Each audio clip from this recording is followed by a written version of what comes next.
एक माँ, एक छोटा बच्चा और एक नाम। जो नाम वो बच्चा बार बार बोल रहा था कि सेज वर्मा, सेज वर्मा। माँ समझ ही नहीं पाई कि ये कौन है और उसके छोटे से बच्चे को ये नाम कैसे पता। बाद में जब उसे सच जाना तो उसके तो होश उड़ गए। ये कहानी है एक माँ के दर्द की, एक बच्चे की पुरानी यादों की और उन सवालों की जिन्हें साइंस आज तक समझ नहीं पाया। आगरा के पास एक छोटा सा गांव था। वहाँ रहते थे शांति सिंह अपने 6 बच्चों के साथ। सब बच्चे शांत और प्यारे थे। बस सबसे छोटा टीटू थोड़ा अलग था। उस दिन दोपहर को बाहर तेज तूफान था, लेकिन घर के अंदर एक और तूफान चल रहा था। टीटू चीख रहा था, चिल्ला रहा था और चीजें तोड़ रहा था। शांति ने उसे गोद में लिया और प्यार से बोला, क्या हुआ बेटा, क्या चाहिए तुझे। लेकिन उस छोटे से बच्चे ने माँ को थप्पड़ मार दिया। शांति के हाथ कांप गए। उसने पहले कभी अपने 3 साल के बच्चे को ऐसा नहीं देखा था। थक कर उसने उसे कमरे में बंद कर दिया और दरवाजे के पास बैठकर रो रही थी। अंदर से आवाज आ रही थी, धक्का मार रहा था दरवाजे को। वो चीख रहा था और फिर एकदम चुप्पी। फिर एक हल्की सी आवाज, सेज वर्मा, सेज वर्मा। शांति ने सोचा कि ये किसी का नाम ले रहा है, पर उसके घर में तो ऐसा नाम किसी का है ही नहीं, तो ये किसका नाम ले रहा है। अगले कुछ दिन टीटू का व्यवहार और बदलने लगा। कभी वो चुप हो जाता, कभी बिना बात के गुस्सा करता और कभी उसकी आंखों में एक अजीब सी चमक होती, जैसे कोई और उसके अंदर बात कर रहा हो। एक दिन शांति के पुराने कपड़े को देखकर बोला कि ये क्या कचरा पहना है तुमने। और शांति एकदम हैरान रह गई और टीटू से बोला कि ऐसे कोई बात नहीं करता अपनी माँ से।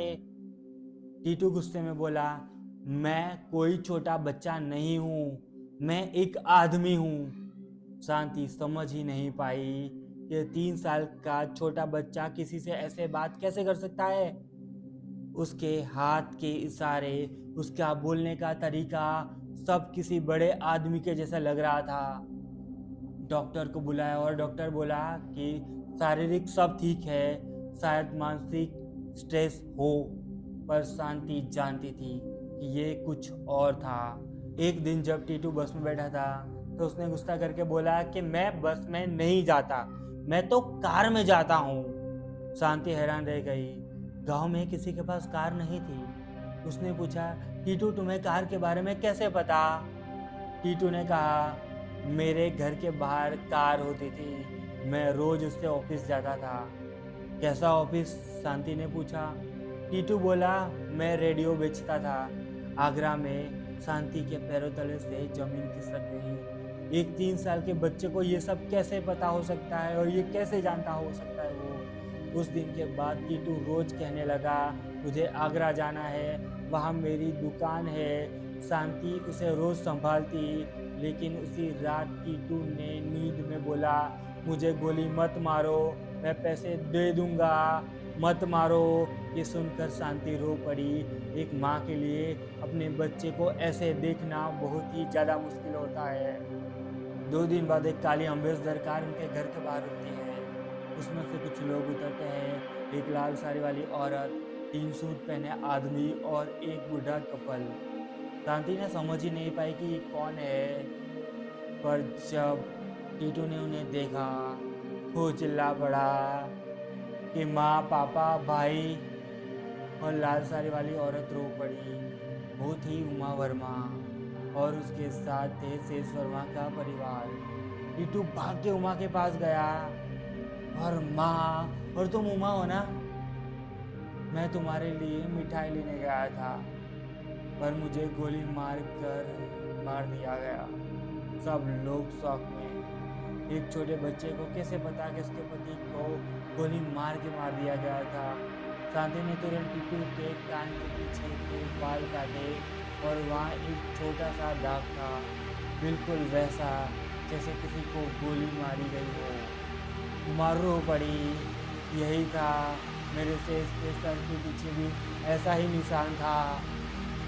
अब सबको समझ आ गया था कि टीटू कोई आम बच्चा नहीं था, वो शेर शर्मा की रूह लगता था। शेर शर्मा आगरा का एक रेडियो व्यापारी जो 1965 में उनका मर्डर हुआ था, घर के पीछे गोली मारकर।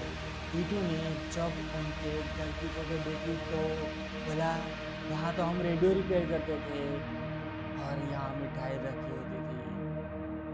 उसने अपने घर के कुत्ते शेरू से मिला और सब कुछ पहचान गया। सब लोग आंसू में डूब गए। शांति चुप थी। उसके सामने एक बेटा था, पर उसमें किसी और की जिंदगी चल रही थी। ये बात मीडिया तक पहुंच गई और सब लोग लिखने लगे कि एक बच्चा जो अपनी पुरानी जिंदगी को याद रखता है। अमेरिका से एक साइंटिस्ट आए, डॉक्टर लेन, जो ऐसे केस पे ना रिसर्च करते थे। उन्होंने टीटू और शांति और उसके पूरे परिवार से बात की। टीटू ने उन्हें कुछ ऐसा बताया जो सिर्फ शेर शर्मा के फैमिली को ही पता था। अब डॉक्टर लेन ने लिखा कि ये दुनिया का सबसे स्ट्रॉन्ग रिकग्नाइजेशन केस हो सकता है। उन्होंने इस पर एक रिपोर्ट लिखी, the boy who the remember his past life. आज भी उनके रिसर्च फाइल में ये केस लिखा है। एक शाम शांति और उमा दोनों बाहर बैठे थे। टीटू उनके बीच में था। दोनों माए, एक बच्चा। उमा ने कहा कि ये मेरा पति था, पर अब तुम्हारा बेटा है। शांति ने आंसू पोंछे, और मैं उसे जाने नहीं दूंगी।